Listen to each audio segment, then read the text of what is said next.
Hello everyone, this is doctor Neha Jauhari और मैं आज आपको पढ़ाने वाली हूँ सल्फर।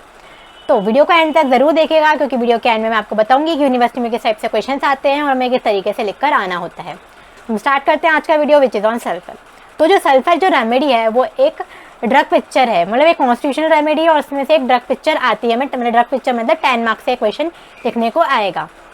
तो जो सल्फर है वो बहुत इंपॉर्टेंट रेमेडी है। ये इससे एक ना एक क्वेश्चन यूनिवर्सिटी में आता ही आता है, चाहे उसकी ड्रग पिक्चर हो गई या 5 मार्क्स में क्वेश्चन हो गया। शॉर्ट में कौन सा क्वेश्चन आएगा वो मैं आपको वीडियो के एंड में बताऊंगी और हमें किस तरीके से यूनिवर्सिटी में लिखकर आना है वो भी मैं आपको वीडियो के एंड में बताऊंगी। तो अभी मैं स्टार्ट करते हैं सल्फर के बारे में। उसका मैं इंट्रोडक्शन बताती हूँ। तो उसका कॉमन नेम है ब्राइमस्टोन। सल्फर जो है उसको डॉक्टर हनीमैन ने प्रूव किया था सबसे पहले। जैसा कि हम सबको पता है सल्फर एक मिनरल होता है, तो ये एक मिनरल किंगडम से बिलोंग करता है। नेक्स्ट क्या जाते हैं स्पेयर्स ऑफ एक्शन, मतलब ये कहाँ कहाँ अच्छा काम करता है, इसके स्पेयर्स ऑफ एक्शन कहाँ कहाँ पर है।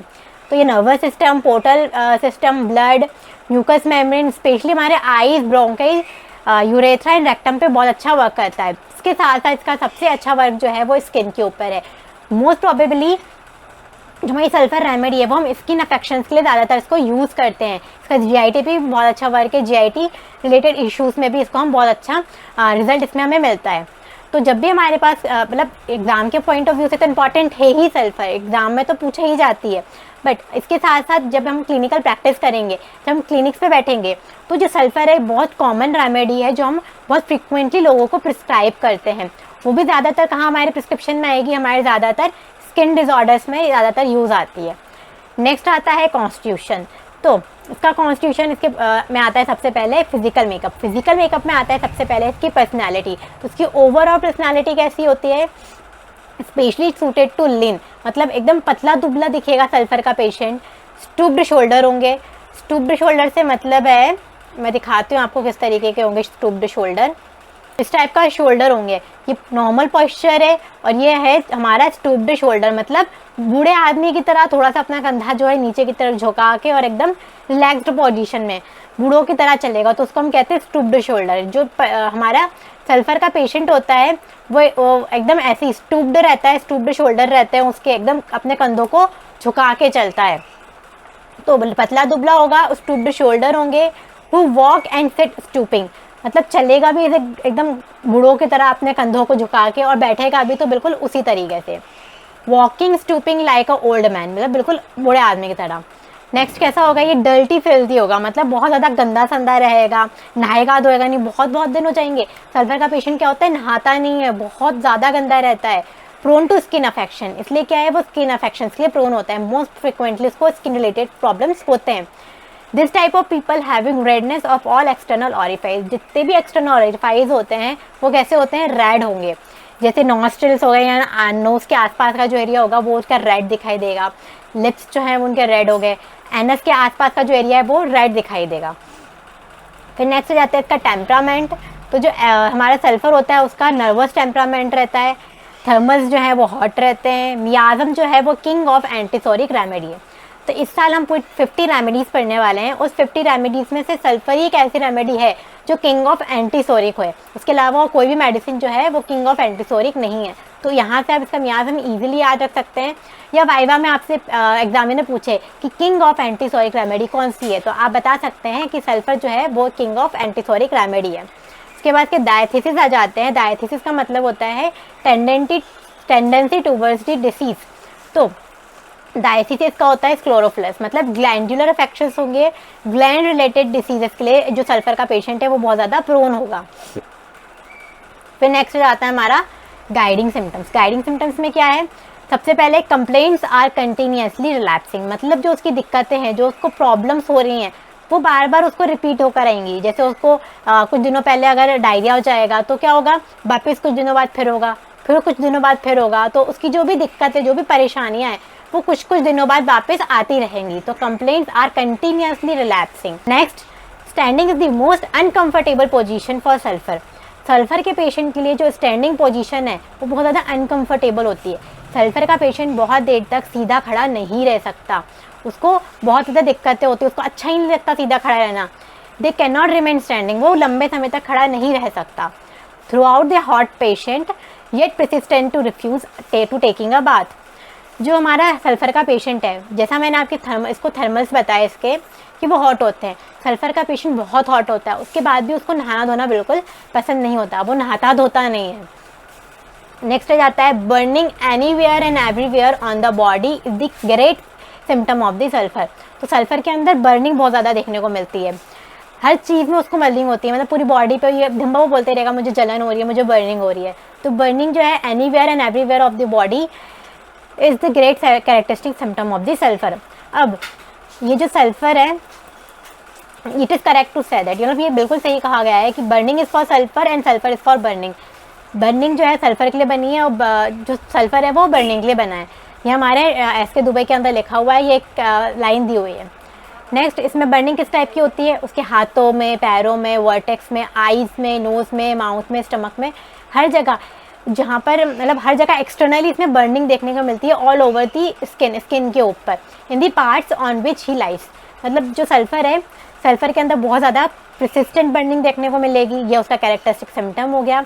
और जितनी भी सल्फ़र में बर्निंग होती है वो एक्सटर्नल होती है, एक्सटर्नल बर्निंग सल्फ़र में देखने को मिलती है, जैसे कि उसके हाथों, पैरों में, आँखों में, नोज़ में, माउथ में, स्टमक में, मतलब बाहर तो एक्सटर्नल बर्निंग तो है, एक्सटर्नल के साथ साथ इंटरनल बर्निंग भी हमारे सल्फ़र में देखने को मिलती है। तो इसका कैरेक्टरिस्टिक सिम्टम क्या हो गया, burning is the characteristic symptom for the sulphur. उसके बाद ये नाश के ट्रायोज में आता है, ट्रायोज ऑफ बर्निंग में आता है। तो क्या क्या आएगी इसके नाश के ट्रायोज में, सल्फ़र, फॉस्फोरस एंड आर्सेनिक, तीनों रेमेडीज जो हैं सल्फ़र, ये इसके नाश के ट्रायोज में आएगी। अब हम सल्फ़र की बर्निंग तो देख ली, अब हमारे आर्सेनिक में बर्निंग कैसी होती है, तो वायलेंट एंड सडन, एकदम से बहुत ज़्यादा तेज बर्निंग होती है, उसको वायलेंट होती है। ज़्यादातर इसको जो बर्निंग है वो एक्यूट कंडीशन में होगी, एक्यूट डिसीजेज में होगी, और उसको आराम कैसे मिलेगा, रिलीफ मिलेगा इसको हीट से, with marked prostration and restlessness, उसके साथ उसको बहुत ज़्यादा वीकनेस लगेगी और पेशेंट जो है वो बहुत ज़्यादा रेस्टलेस हो जाएगा। Burning specially in acute disease, जैसा मैंने आपको कहा था, एक्यूट डिसीजेस में आर्सेनिक के अंदर हमें बर्निंग देखने को मिलेगी। कब एग्रावेट होगी, ज़्यादा दिक्कत है उसको कब होगी, mid day and mid night, मतलब दोपहर में और आधी रात में, और साथ में इसमें फियर ऑफ डेथ भी देखने को मिलेगा। यदि आपने मेरी आर्सेनिक वाली वीडियो देखी है तो वहाँ से आप समझ जाएंगे कि मैं क्या बोलना चाह रही हूँ, कि सारे फीचर्स जो थे आर्सेनिक के मैं आपको पहले ही पढ़ा चुकी हूँ। यदि आपने मेरी आर्सेनिक वाली वीडियो नहीं देखी है तो आप मेरी आर्सेनिक वाली वीडियो देख लीजिएगा, उसका लिंक मैं आपको अपने आई बटन में दे दूँगी। नेक्स्ट आता है बर्निंग ऑफ फॉस्फोरस। अब फॉस्फोरस में किस टाइप की बर्निंग होती है, तो फॉस्फोरस में जो है इंटरनल बर्निंग ज़्यादातर देखने को मिलती है, इसके इंटरनल ऑर्गन्स में बहुत ज़्यादा बर्निंग होगी, जैसे कि spots along spine in the palm and the sole, हाथों पैरों में, पेट में, स्पाइन के आसपास, यहाँ पे क्या है उसमें बहुत ज़्यादा बर्निंग देखने को मिलेगी। तो ये क्या हो गया, नाश के ट्रायोज हो गया। नाश के ट्रायोज में जो सल्फ़र है वो आता है बर्निंग के ट्रायोज में, सल्फ़र, फॉस्फोरस, आर्सेनिक, ये तीनों बर्निंग के ट्रायोज हैं। और जो कैरेक्टरिस्टिक सिम्टम होता है हमारा सल्फ़र का वो है burning, burning is the characteristic symptom of the sulphur. Then आ जाते हैं हम next, a weak empty organ sensation in the stomach, मतलब उसको भूख सहन नहीं होती।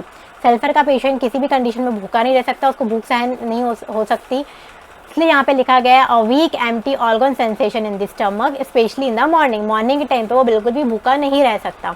इसके जो हमारे कंपैरिजन है उसमें आएगी सीपिया। सीपिया जो है वो थर्ड ईयर की रेमेडी है, थर्ड ईयर में मैं आपको पूरी पढ़ाऊँगी। नेक्स्ट आ जाती है चिलिडोनियम। चिलिडोनियम जो है वो भी बहुत अच्छी रेमेडी है ऑर्गन एम्प्टी सेंसेशन के लिए। चिलिडोनियम जो है वो हमारी लिवर अफेक्शंस के लिए है, बहुत अच्छी लिवर के लिए रेमेडी है। तो अगर जॉइंटिस हो गया या ऐसी कोई भी लिवर रिलेटेड डिसीजेज हो गई तो उसमें चिलिडोनियम जो बहुत अच्छा वर्क करती है, और ये शॉर्ट क्वेश्चन में पूछा जाती है, मैं आपको आगे इसके बारे में पढ़ूंगी। नेक्स्ट है पल्सेटिला। पल्सेटिला जो है वो भी हमारे ऑर्गन एम्प्टी सेंसेशन के लिए बहुत अच्छी रेमेडी है, इसी साल है, और उसका भी ड्रग पिक्चर आता है, लॉन्ग क्वेश्चन में पूछी जाती है। एनाकार्डियम। एनाकार्डियम जो है वो हमारे थर्ड ईयर की रेमेडी है, तो मैं आपको इसको नेक्स्ट ईयर पढ़ाऊंगी। नेक्स्ट हो जाता है congestion in the single part, eyes, nose, lips, anus etcetera. Then intense craving for sweet.